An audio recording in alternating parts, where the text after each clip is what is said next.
Olá, este é o Visão Parlamentar. E eu convido você a conhecer o que pensam e o que fazem os deputados estaduais mineiros. Neste programa, eu converso com a deputada Beatriz Cerqueira, do PT. Nosso assunto é a conclusão dos trabalhos da Comissão Parlamentar de Inquérito sobre a barragem de Brumadinho. O relatório final da CPI foi apresentado na última semana. Acompanhe.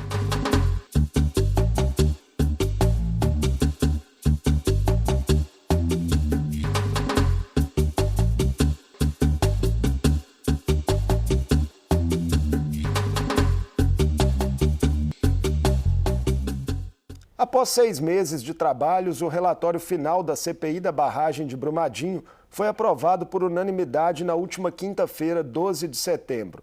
A comissão concluiu que a mineradora Vale sabia dos riscos de rompimento da barragem do Córrego do Feijão.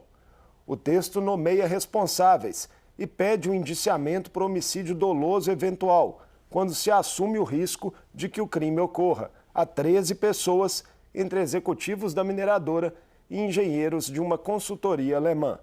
O colapso da barragem provocou a morte de 270 pessoas em janeiro deste ano e até hoje há vítimas desaparecidas. Bem-vinda, deputada Beatriz Cerqueira. Agradeço a oportunidade do debate. Deputada, essa CPI foi considerada a mais técnica que já atuou no âmbito da Assembleia. A complexidade que envolve o rompimento de uma estrutura como a barragem da Vale em Brumadinho exigiu dos deputados e dos servidores muito estudo sobre as causas e os impactos desse mar de lama. Mas é importante destacar especialmente a questão humana, né, as consequências humanas daquilo que ocorreu. A senhora se emocionou em muitos momentos ao longo da CPI. O que mais lhe marcou nesses meses de trabalho? Eu acho que a responsabilidade, são 270 famílias diretamente vivendo um luto constante. Ainda nós temos mais de 20 pessoas que não foram devolvidas aos seus familiares para serem veladas e enterradas. E contrapondo a isso, a frieza da Vale, a forma de violação de direitos com que ela atuou, inclusive com seus trabalhadores, né? Seus trabalhadores sequer tiveram a condição de correr do local onde a lama passaria em 35 segundos. Os trabalhadores que seguiram a rota de fuga planejada pela Vale, esses trabalhadores morreram. Só sobreviveram aqueles que não seguiram a rota de fuga indicada pela mineradora. Então, acho que foi uma CPI de grande responsabilidade, porque era isso que essa casa política tinha que dar como resposta, uma comissão parlamentar de inquérito, mas que entendesse a dimensão humana de um crime como este praticado pela mineradora. E se nós não tivéssemos feito essa CPI, a Vale continuaria mentindo à população mineira, dizendo daquilo que ela não está fazendo, da assistência que ela não está prestando. E o que eu destacaria, se você me permita, já dentro do relatório da conclusão, é nós termos chegado ao presidente. Porque esta é a linguagem que as corporações compreendem, quando elas têm prejuízo econômico e quando elas, apesar da blindagem que foi feita na estrutura organizacional da Vale, nós conseguimos chegar até o seu presidente. Isso precisa ser pedagógico para todos os empreendimentos compreenderem que não podem atuar livremente e não podem sair matando as pessoas. Como que a senhora avalia a postura da mineradora com a segurança da barragem antes do rompimento e também depois com os familiares das vítimas? A empresa, é claro que ela deixou de cumprir responsabilidades? Uma atitude criminosa, antes, durante e depois. Antes porque ela sabia, vários fatores indicados e descobertos pela CPI diziam que a estrutura da barragem já tinha problemas, criminosa no plano de emergência, a sirene não tocou. O simulado feito com a comunidade e com os funcionários, sabe o que foi utilizado? Buzina de carnaval. Então, mesmo que uma sirene tocasse, as pessoas não identificariam que aquela sirene era um alerta para correr. Né? Então, até o simulado foi uma forma criminosa como ela atuou. A mineradora mentiu para a comunidade ao não identificar as reais possibilidades de rompimento, sabia dos problemas que existiam na barragem, não fez a evacuação que teria poupado quase 300 vidas diretamente. Então, uma atitude criminosa antes, durante e depois. Não estabeleceu a relação correta com as famílias, não presta assistência corretamente às famílias. Há um problema no Brasil, que é a criminosa que cuida da vítima, não é? Então, a criminosa que tenta estabelecer relações diretas o tempo inteiro com a vítima, aí eu destacaria a atuação do Judiciário, da Justiça do Trabalho, que também bloqueou esse processo e atuou muito rapidamente, mas a atitude dela é uma atitude, inclusive, de investimento em publicidade, né? O que a Vale investe em publicidade, assim como a Renova, né, do crime em Mariana, o que eles investem em publicidade, se eles não investissem em publicidade e em tantos advogados para cercear, para coibir, para retirar direito das pessoas, investisse na reparação, as pessoas estariam melhor assistidas. E houve também, ficou evidenciado que a Vale, em um documento interno anterior, chegou a fazer um cálculo do quanto custaria a tragédia, né? Sim, ela quantificou, né, quanto vale a vida. Para a Vale, cada vida valia 10 milhões de reais. E aí, quando ela foi fazer a negociação de reparação, ela não ofereceu 10 milhões de reais por vida, né? Então, ela não disse aquilo que ela precificou, ela não ofertou na reparação aos atingidos. Então, foi um processo, acho que importantíssimo. O Parlamento Mineiro sai melhor por ter enfrentado tudo que nós enfrentamos em relação à Vale. Paralelamente, várias comissões atuaram em outras questões de barragens, como Macacos, como Barão de Cocais, como Congonhas, que também evidenciaram problemas aí estruturais. Então, acho que essa casa, né, como uma casa política, conseguiu atuar e de forma conjunta, coletiva, escutando as reais vítimas desse crime praticado pela Vale. Como está nesse momento, deputada, a questão da indenização às famílias? É um assunto que ainda precisa ser acompanhado pelo parlamento, os desdobramentos disso? Sim, nós tivemos a oportunidade de fazer uma avaliação da Renova, que foi um modelo de reparação constituído depois do crime da Vale, Samarco e BHP em Mariana. Não deu certo. O que eu identifiquei é que, se nós não cuidarmos, o modelo de reparação vira um negócio lucrativo. A Renova gastou 40 milhões de reais em publicidade. É tarefa de um modelo de reparação gastar em publicidade? A Renova tem de custeio 160 milhões de reais por ano.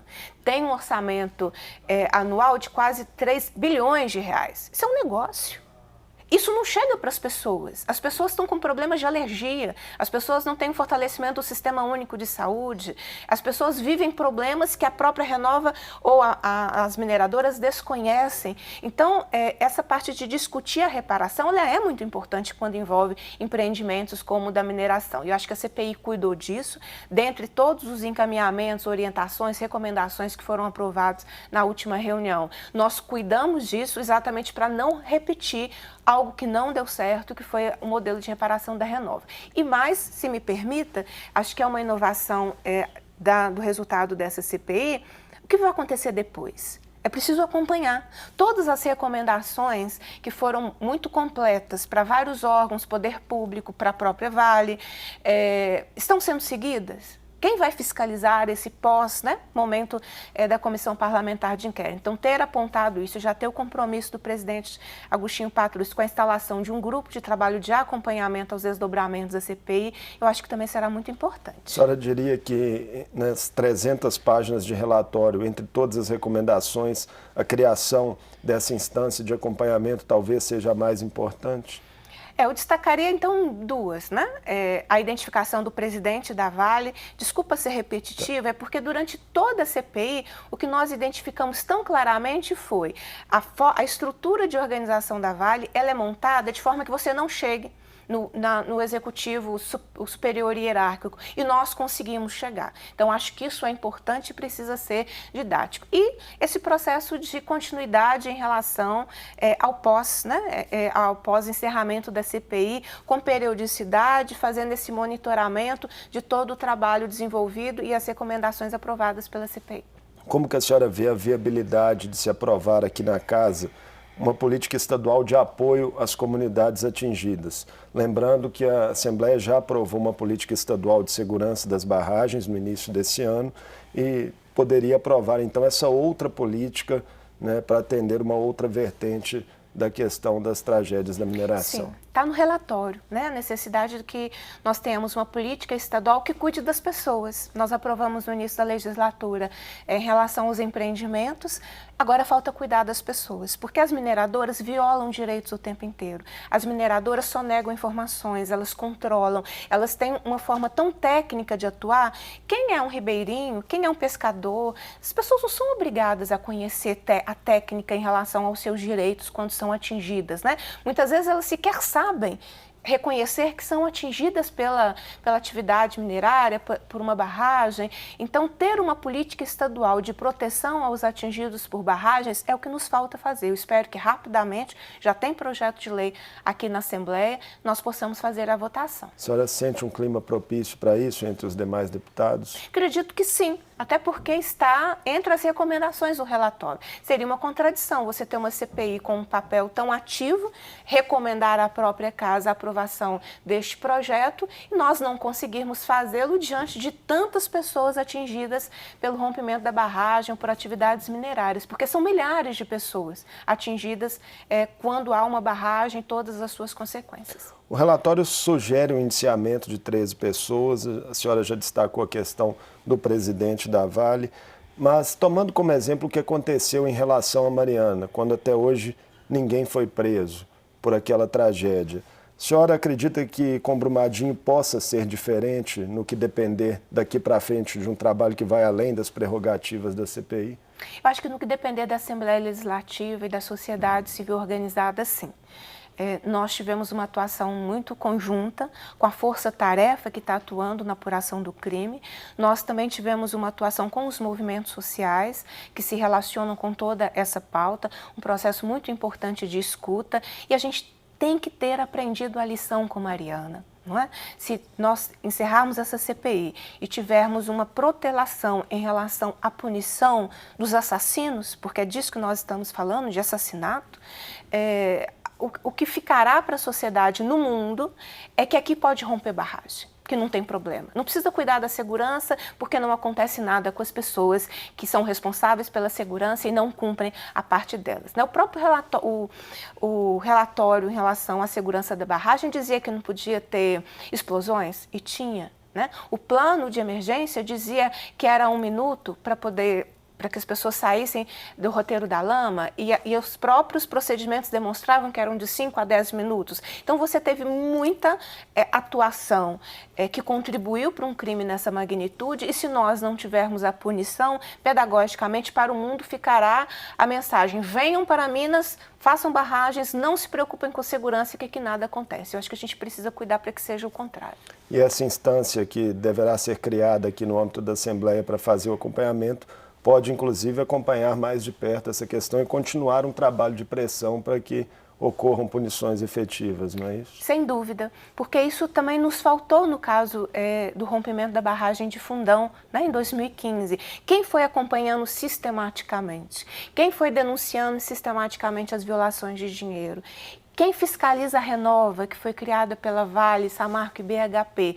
Tá? Eles ficaram, na minha avaliação, muito livres. É evidente que nós temos atuação excelente do Ministério Público Estadual, do Ministério Público Federal, que atuam em defesa das pessoas, mas os próprios promotores e procuradores já nos relataram das suas dificuldades em relação ao cumprimento de decisões judiciais, de procedimentos que precisavam ser cumpridos. Deputada, além de Mariana e Brumadinho, há poucos meses, Barão de Cocais também passou por algo semelhante, pelo menos em termos de ameaça. Aqui em Nova Lima também, pessoas que tiveram que deixar às pressas suas casas. Temos pessoas vivendo sob esse risco em Minas Gerais. De forma mais ampla, a senhora vê como a perspectiva de conciliar a mineração, que é uma atividade econômica importante em Minas Gerais, com a questão do respeito à vida e das regras ambientais. É possível ter um equilíbrio nessa relação? Essa forma predatória, tanto que teve em Brumadinho, como em Barão de Cocais, em Macacos, em Conceição do Mato Dentro, em Itabirito e tantos outros lugares, essa forma que desrespeita a vida, que viola direitos, que não assiste à comunidade, que não presta informações à comunidade, que não se preocupa com um processo preventivo de segurança, com este modelo não. Mas não é só este modelo possível. Então é preciso que nós tenhamos processos de fiscalização, de acompanhamento e processos também de diversificação da matriz econômica. Às vezes nos parece que a Vale faz um favor em estar em Minas Gerais. Não, a riqueza é nossa, o tesouro é nosso. Né? Por isso, inclusive, é preciso que mineradoras, na minha opinião, está no relatório a revisão do direito de lavra. É preciso discutir isso. Se a mineradora é tão violadora de direitos, ela continua tendo o direito de nos explorar e de lucrar às nossas custas. Inclusive isso, nas áreas diretamente atingidas. Nas áreas diretamente atingidas. O que eu observei, porque eu acompanhei essas questões em outros municípios, é que as mineradoras, elas atuam, é a minha avaliação política hoje, elas atuam de forma a expulsar as pessoas dos seus territórios. Olha o que fizeram com macacos. O tesouro que ali era, o tesouro ali era o turismo, era a gastronomia, era a possibilidade do lazer, da convivência. Isso foi destruído pela mineradora. As pessoas moram perto de uma barragem, elas não dormem, elas não vivem. Os seus terrenos foram completamente desvalorizados. Alguém lucra com isso. A mineradora lucra, porque ela passa a comprar os terrenos. Ela passa a ter um controle maior de territórios que ela não teria se não tivesse esse processo de insegurança que ela mesma gera, que ela mesma toca sirene. Então, ela faz um processo de desvalorização dos territórios para que ela tenha melhores condições de adquirir menos pressão popular, menos pressão social e possa violar direitos da forma como ela tem feito nessas comunidades. Deputada, a senhora tem uma trajetória de luta e de atuação política muito ligada à educação.